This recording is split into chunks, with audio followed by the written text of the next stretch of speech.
Bien, pues buenas tardes a todos. Les damos la bienvenida a esta sesión del mes de septiembre del proyecto Food for the Brain. En esta ocasión tengo el honor y le agradezco muchísimo que nos acompañe a la maestra Erika Benítez Camacho con el tema de intervención en crisis en pacientes prehospitalarios. Si ustedes recuerdan las últimas sesiones o desde el principio del proyecto, más bien lo que hemos estado trabajando es precisamente el ambiente hospitalario, cómo intervenir en momentos de angustia, en momentos quizás en donde las emociones están en un punto muy álgido y el bioeticista tiene que dar una recomendación en esas situaciones. Entonces, la maestra Erika Benítez es experta en estos temas. Me voy a permitir leer brevemente la semblanza de la maestra Erika. Ella estudió la licenciatura en psicología y la maestría en psicología clínica y psicoterapia en la Universidad de Anáhuac, México, Campus Norte. De ambos programas se tituló con mención honorífica. Estudió un máster en formación docente y habilidades para la docencia universitaria y diversos diplomados como diplomado en liderazgo, prevención de adicciones en el ámbito laboral, familiar y escolar, psicología de la adolescencia, entre otros. Actualmente es estudiante del tercer año del doctorado en bioética aplicada de la Universidad de Anáhuac, México.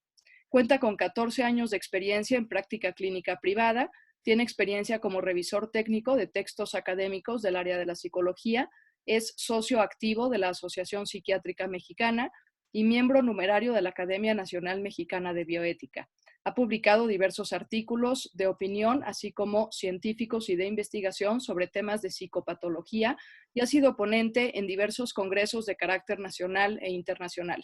Desde hace 14 años es docente de la Facultad de Psicología de la Universidad de Anáhuac, México, Campus Norte, y actualmente es coordinadora del área clínica de la Facultad, de la Facultad de Psicología.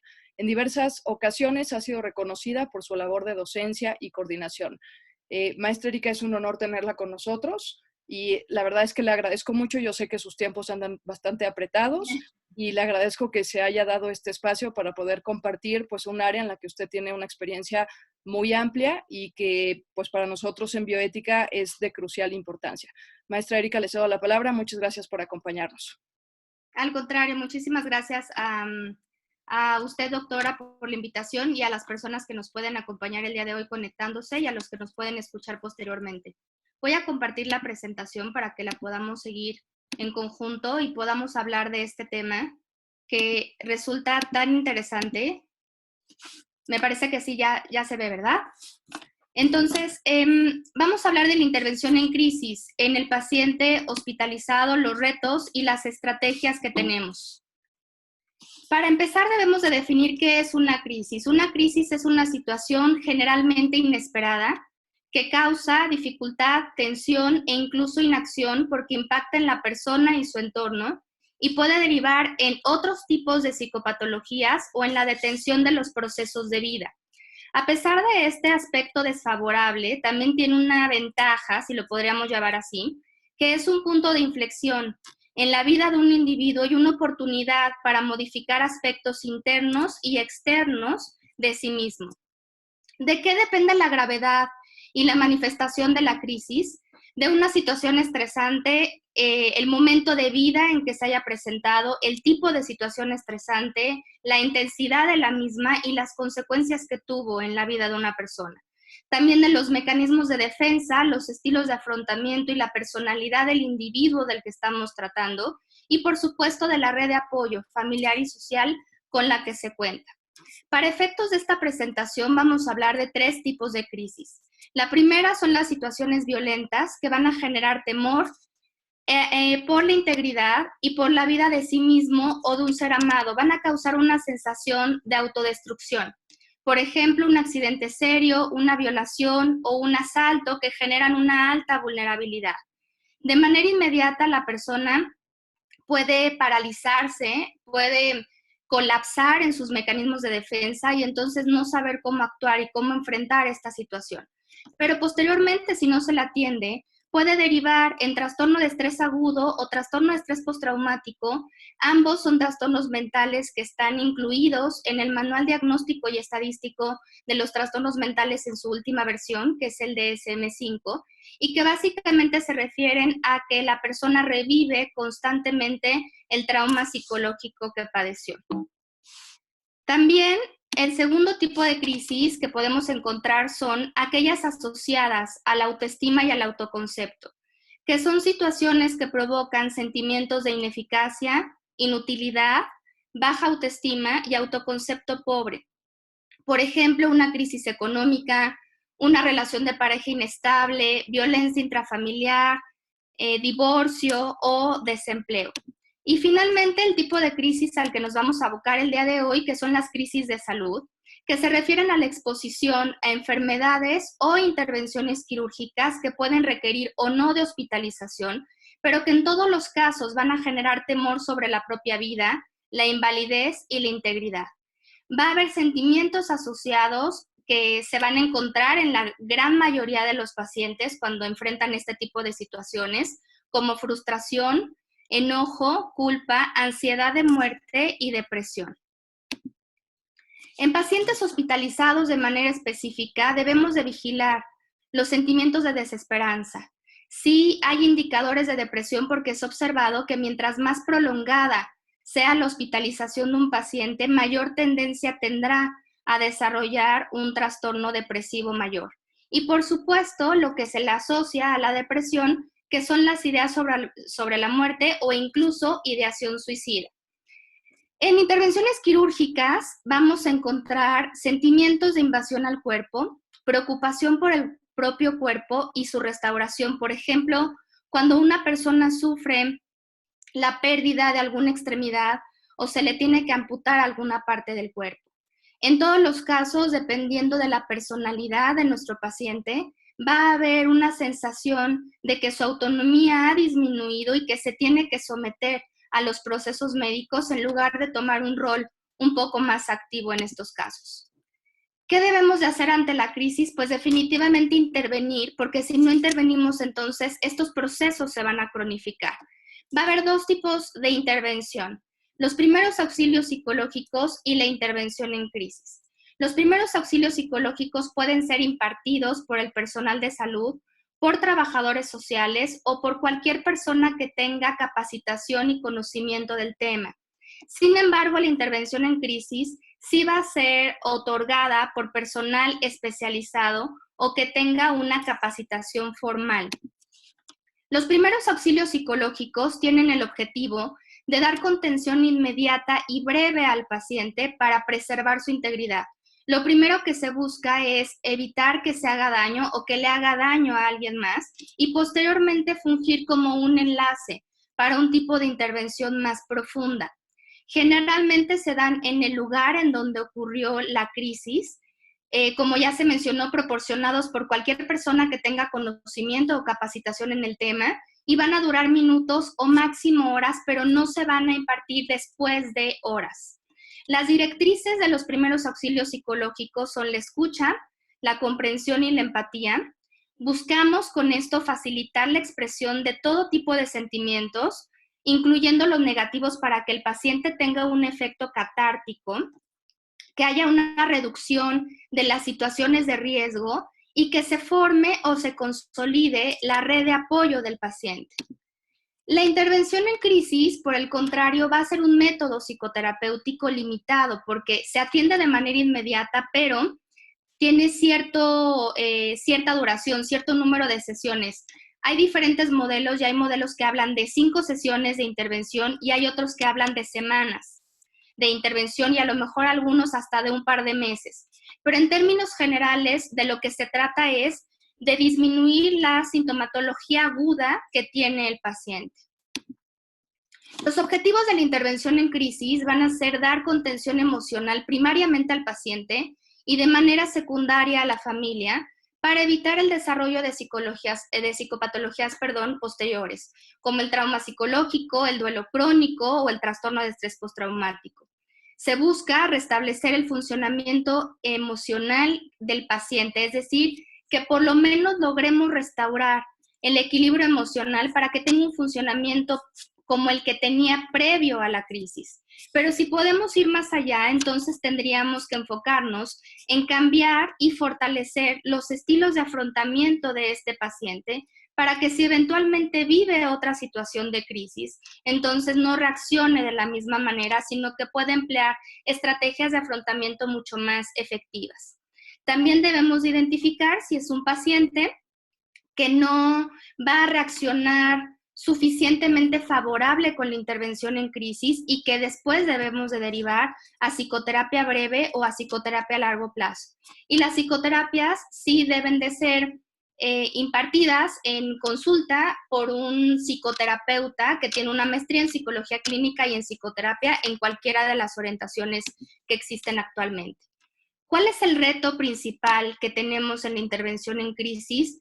Pues el reto principal, desde mi punto de vista, es que el paciente y la familia pueden estar agotados o en choque. Agotados porque puede tratarse de una situación que se ha presentado durante un tiempo prolongado, que se pudo sobrellevar, pero que en estos momentos ya no se puede afrontar y por lo tanto las personas caen en esa crisis. O por otro lado el choque, que es cuando ocurre una situación inesperada y como ya se había mencionado, colapsan los mecanismos de defensa y se cae en la inacción. En cualquiera de estas dos situaciones, ya sea en agotamiento o en choque, vamos a encontrar un paciente que está conmocionado, que va a tender a rechazar, a estar enojado, a estar frustrado, a tener una alta reactividad emocional y que nos va a dificultar la comunicación que podamos tener con él. Entonces, el propósito de esta presentación es conocer las pautas generales de lo que tenemos que hacer en estos casos de intervención en crisis con un paciente que se encuentra hospitalizado. No vamos a ahondar en todos los modelos de intervención en crisis y en sus características, sino que vamos a identificar cuáles son las características comunes y cuáles son aquellas cosas que debemos de evitar para tener un buen ejercicio. Entonces, ¿qué tenemos que hacer? Pues primariamente tener un acercamiento respetuoso, considerando que con alta probabilidad ese paciente ya ha estado en contacto con varios miembros del personal de salud y que esto incluso pudo haberlo confundido. No necesariamente pudo haberlo clarificado o haberlo tranquilizado, sino que en algunos casos estar en contacto con varias personas causa mayor alteración emocional.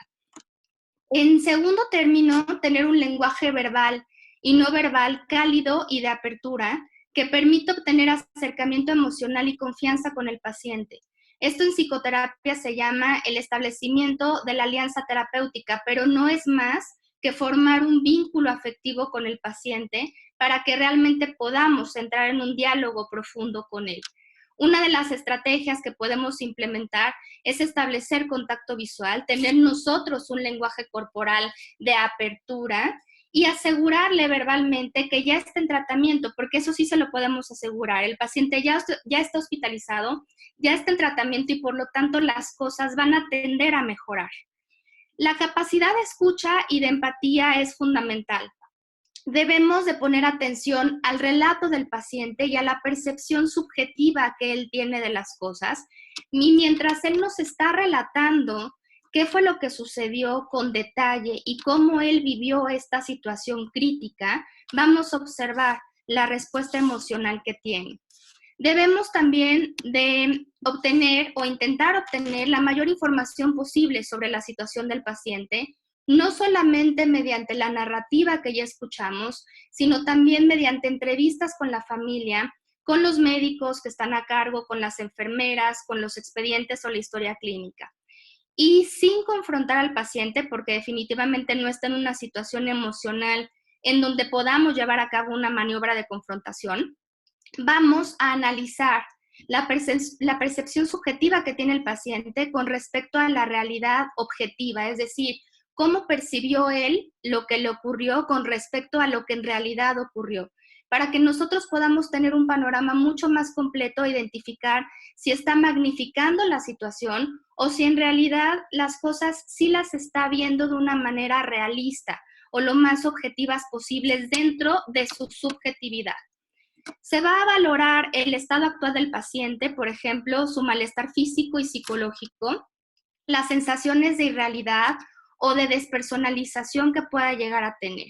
Muchos pacientes sienten que están en un sueño, otros están en negación, otros están en un debate de qué fue lo que sucedió o si pudieron haber actuado de una manera distinta. Otros, como ya se ha mencionado, no responden ni verbalmente ni tampoco corporalmente. Vamos a también a tratar de identificar qué tan vulnerable se siente el paciente con esto, qué tan solo y desamparado se siente y si tiene planes para el futuro o no, porque esto va a ser un indicador de éxito en el tratamiento de esta persona. Por otro lado, vamos a identificar las situaciones de riesgo, porque lo más importante es garantizar la seguridad. Entonces vamos a valorar si existen ideas sobre la muerte, ideación suicida o algún otro indicador de que se esté gestando otro tipo de psicopatología, por ejemplo, que se esté perdiendo el contacto con la realidad.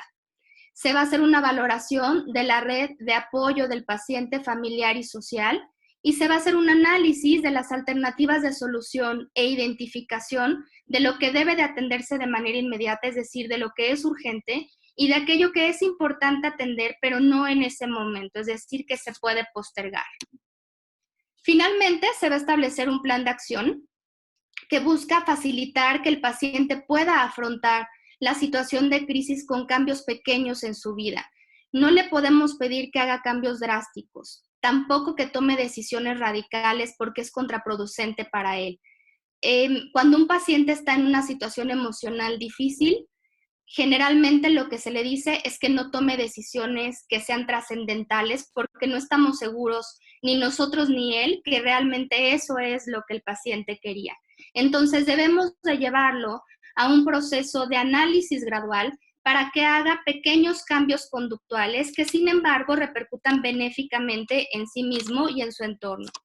Dependiendo de lo que hayamos valorado y de la gravedad física y emocional que tenga nuestro paciente, podemos ser más o menos directivos. Entonces, podemos adoptar un rol de una dirección muy clara, de decirle muy abiertamente cuáles son las indicaciones que se deben de seguir, o por el contrario, tomar un rol un poco más pasivo y ser un facilitador en este proceso.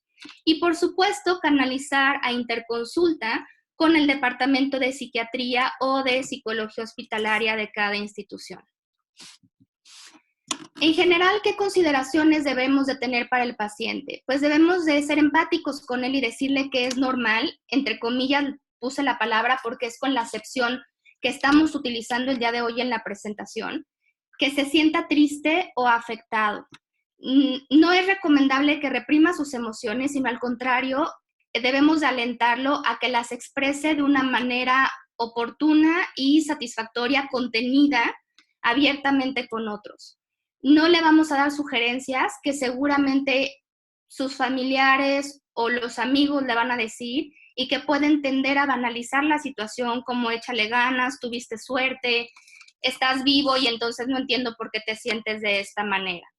Vamos a tratar de intervenir para que se puedan mantener los patrones de sueño, de alimentación y de higiene adecuados, porque además esto va a ser un indicador del estado emocional del paciente. Si realmente tiene un proceso depresivo y presenta insomnio o hipersomnia, o si tiene alteraciones en el apetito, o si tiene, por ejemplo, pesadillas recurrentes, o incluso si tiene la motivación para levantarse de la cama del hospital, bañarse y tener ciertas condiciones de alivio. Cuando ya la situación física, médica del paciente lo permite, entonces le vamos a sugerir que tenga distractores o que lleve a cabo actividades placenteras. Y ya posteriormente esto va a ser parte del plan de acción, porque lo va a hacer sentir útil. Y entonces va a lograr retomar poco a poco aquellas condiciones de vida que le eran satisfactorias y que por esta situación crítica probablemente se dejaron en pausa. Respecto a la familia, se han hecho diferentes investigaciones en dos sentidos. Por un lado, de cómo la familia es pilar en la recuperación del paciente y por lo tanto tenemos que involucrarla en la toma de decisiones y en el tratamiento que le demos.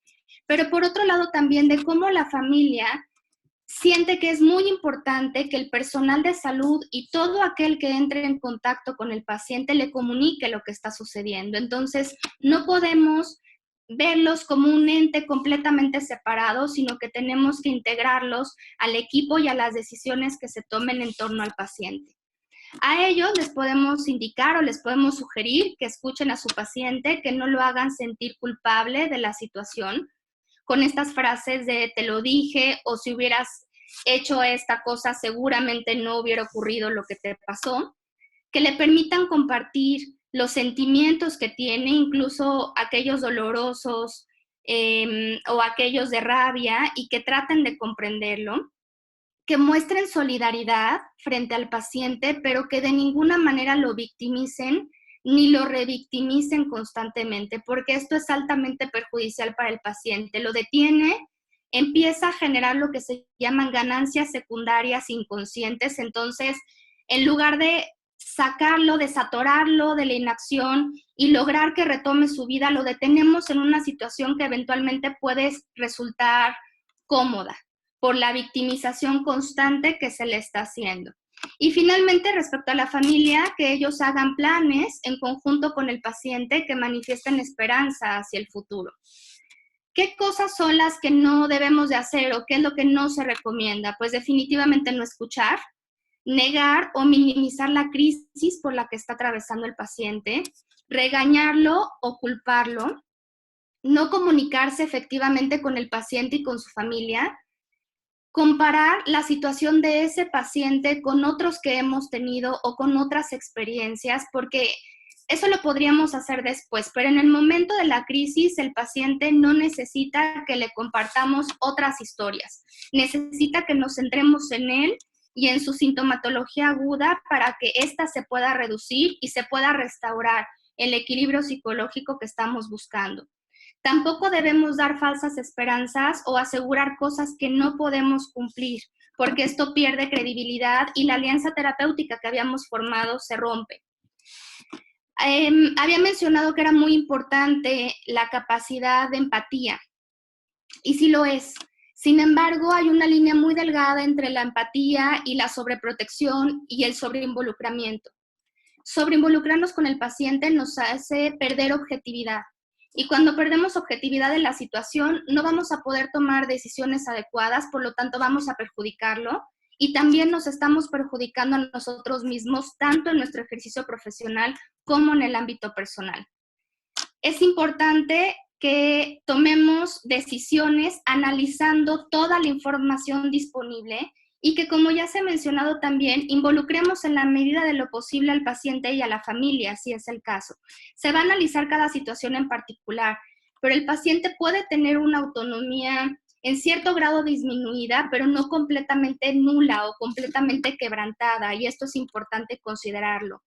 Debemos de hacerlo partícipe de la situación que está viviendo en un sentido favorable, benéfico, y también que tome responsabilidad de la parte que le corresponde del tratamiento que se le va a implementar. No debemos de dar información contradictoria, pero no solamente nosotros, sino también nosotros con el resto de las personas de la institución que conviven con el paciente, porque esto lo confunde más y en lugar de sacarlo de la crisis, puede llegar a meterlo otra vez en una situación crítica o en un desajuste emocional. Y finalmente pensar que uno puede manejar solo la situación y no canalizarlo a atención especializada cuando así lo requiera. Un paciente mal manejado en intervención en crisis puede llegar hasta el suicidio o puede llegar a tener una conducta agresiva, muy violenta, errática hacia los demás. Entonces, nosotros debemos de preservar la integridad del paciente y la integridad de las personas que están alrededor. Por lo tanto, si identificamos que hay algo que se está saliendo de nuestras manos, de nuestro control, tenemos que canalizarlo a la atención correspondiente.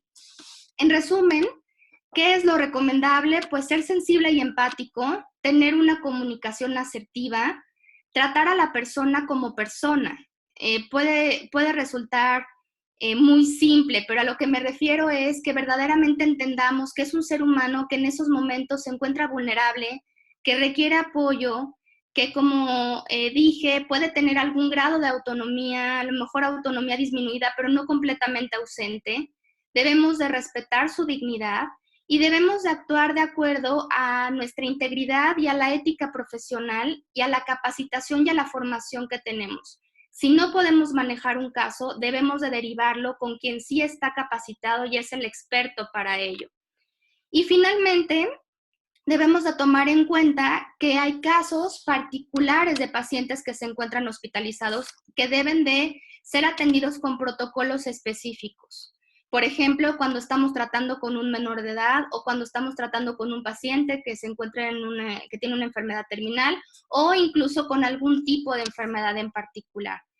Y algo que no quería dejar de lado porque es importante para mí abordarlo es que aunque el foco de atención de esta plática y de la gran mayoría de las conferencias que se dan es el paciente, no podemos perder de vista también a las personas que trabajan con el paciente. Entonces, cuando se está trabajando de manera constante en intervención en crisis, nos podemos llegar a sentir rebasados emocionalmente e incluso algunas personas pueden caer en burnout, en un desgaste emocional tan grande que esto genere el desarrollo de sus propios problemas o trastornos psicológicos.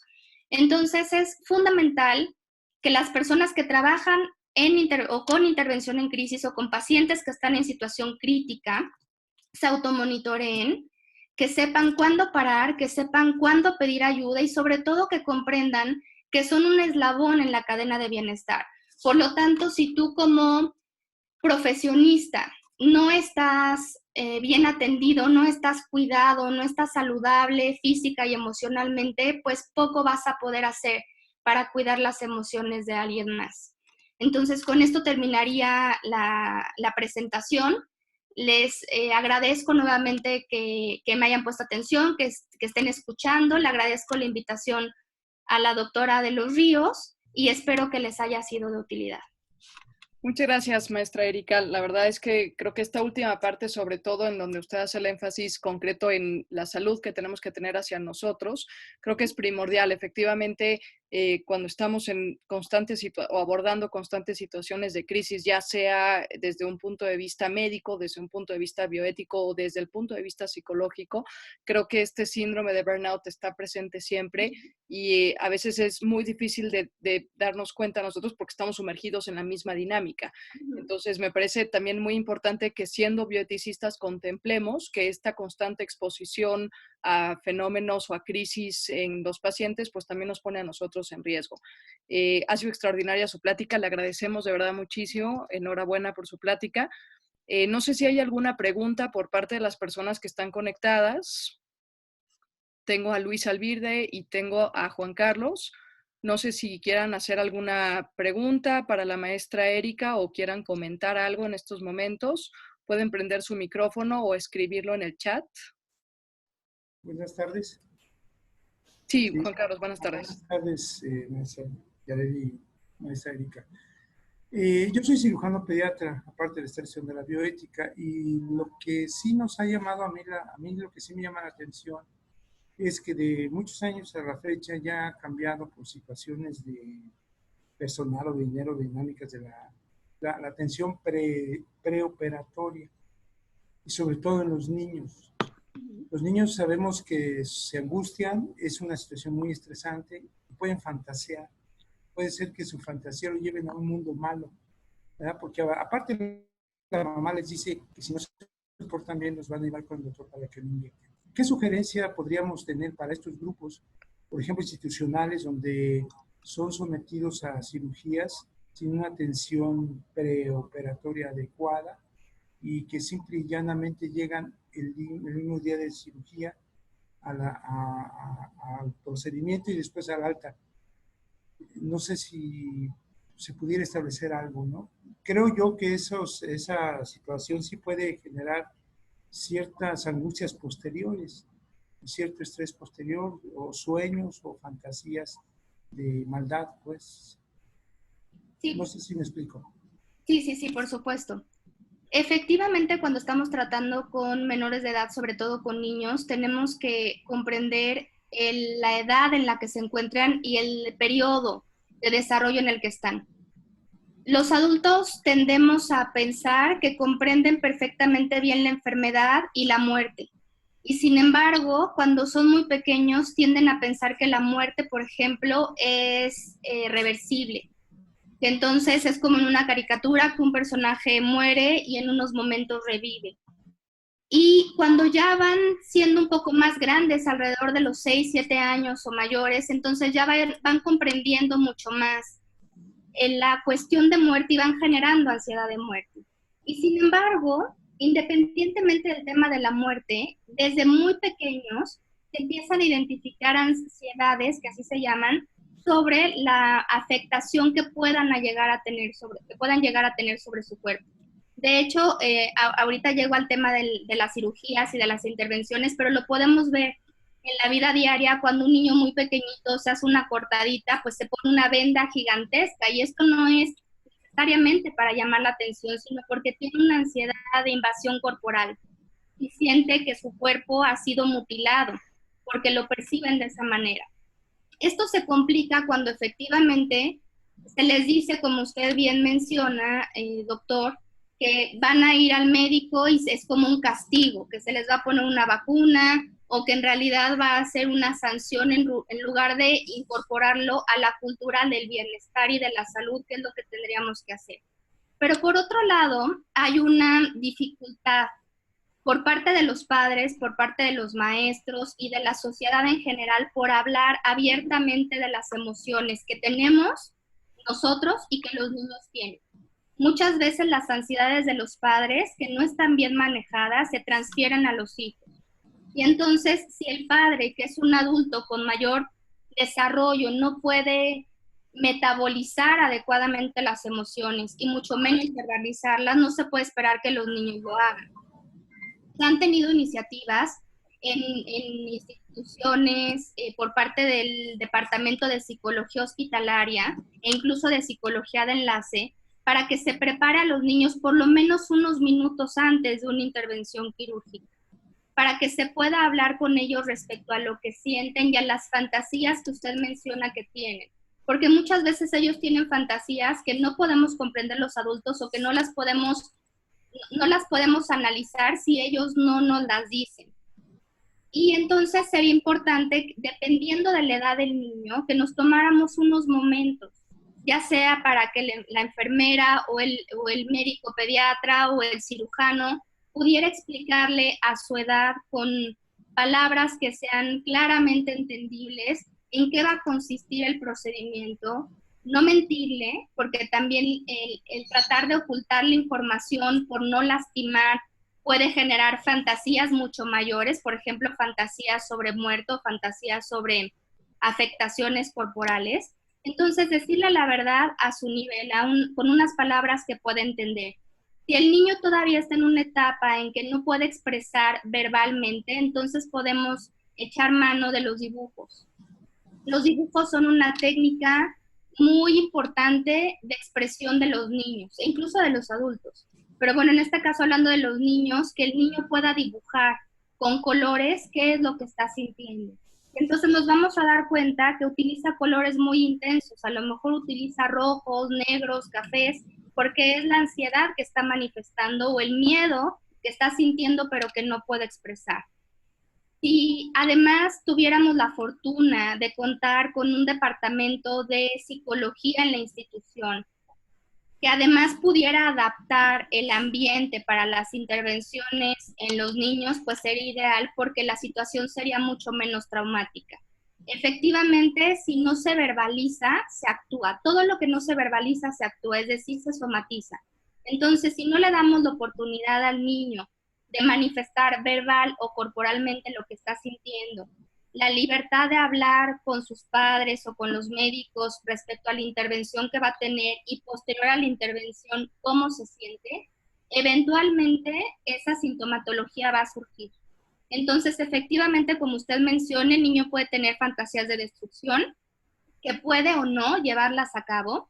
También puede tener fantasías sobre omnipotencia, por ejemplo, que sería como una defensa ante la invalidez que sintió ante la intromisión corporal que identificó, o también puede tener pesadillas, o puede a lo mejor empezar a somatizar con otro tipo de enfermedades. Entonces, lo que yo le diría es, desafortunadamente, nuestro sistema de salud no en todos los casos cuenta con estas herramientas, no en todos los casos cuenta con un departamento de psicología hospitalaria y específicamente infantil que sepa atender estos casos, pero si no se cuenta con ello, entonces la responsabilidad en ese sentido sería de los padres, y en segundo término, ya directamente con el paciente, sería del médico tratante. Muchas gracias. Gracias. Muy amplia y muy clara la Gracias. exposición. Muchas gracias. Gracias. Gracias, Juan Carlos. Maestra Erika, nuevamente muchas gracias. ¿Hay alguna otra intervención, alguna otra pregunta o comentario que quisieran hacer? No, parece que no. Muy bien. Bueno, pues con esto damos por terminada la sesión. Ha sido un placer estar con usted, maestra Erika, y escucharla nuevamente. Creo que ha contribuido enormemente a la labor que día a día como bioeticistas estamos tratando de implementar en el ambiente hospitalario. Y bueno, no nos queda más que agradecerle una vez más y esperamos poder contar con su apoyo para futuras presentaciones de este proyecto de Food for the Brain. Y acuérdense que la sesión queda grabada. Yo más o menos alrededor de mañana en la tarde ya podrán, si quieren, volver a ella o recomendársela a alguien. Queda grabada en el repositorio que tenemos dentro de la Cátedra de Bioética Clínica de la Facultad de Bioética de la Universidad de Anáhuac.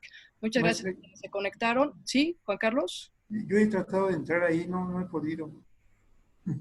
Mira, si te metes a la página de la universidad, en donde dice, o sea, la ruta larga es, si te metes a la página de la Universidad de Anáhuac, en facultades, en Facultad de Bioética, y hay otro menú ahí dentro, en donde hay un apartado de cátedras, y ahí está la Cátedra de Bioética Clínica, y hasta abajo dice proyectos de la Cátedra de Bioética Clínica, y como parte de estos proyectos está este proyecto de Food for the Brain. Si le das clic ahí, inmediatamente se te despliega el repositorio de todas las sesiones que hemos estado grabando de Food for the Brain.